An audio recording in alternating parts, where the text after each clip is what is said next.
Imagine this. It's mid-2016, you're playing the new hit horror game Dead by Daylight, finally making it to level 50 on your first character. You're prompted with the option to Prestige, which would clear every item, offering, and perk you've collected so far on your character. However, you'd be rewarded for this by earning a cosmetic for your character. Now back in 2016, things were a lot different in Dead by Daylight. Not only were blood webs similar to level 50 blood webs as they are today, there were also no cosmetics in the game until mid-2018. This may have enticed people to Prestige to get the only cosmetics available. That said, most people weren't interested in prestiging. However, the developers had some good news for their players. Blood webs were to receive a rework to make them easier to get through. This was a huge win for the community, as progressing wouldn't be as tedious. And the developers had even more news.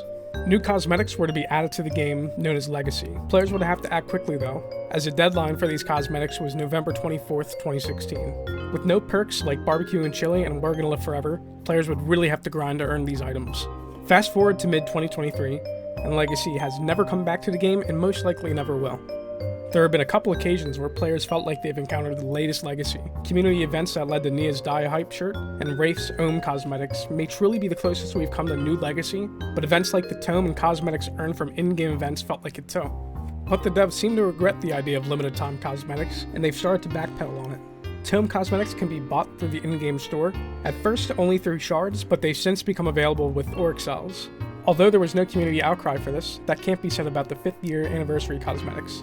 Announced on June 29, 2023, the in-game code Party Hats could be used to unlock the cosmetic on every applicable character. This has caused a rift in the community, from those saying cosmetics shouldn't be locked behind a limited time window, and those saying it's an insult to have grinded for these rewards just for them to be handed out for free. Despite this being very split down the middle, it seems both parties are willing to admit, at the very least, this cosmetic isn't too sought after.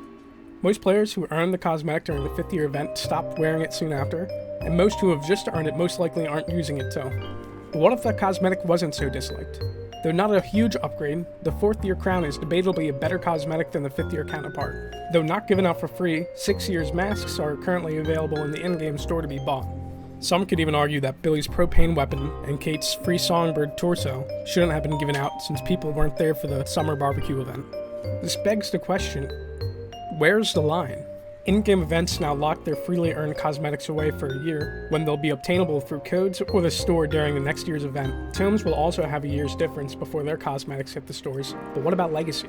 I'd agree that giving out Legacy for free would be insulting to those who really grinded to earn a handful or even one of these cosmetics. But then to go and give out new Legacy to those who haven't earned it is just as insulting to those that did, even if the grind was as simple as escaping a trial.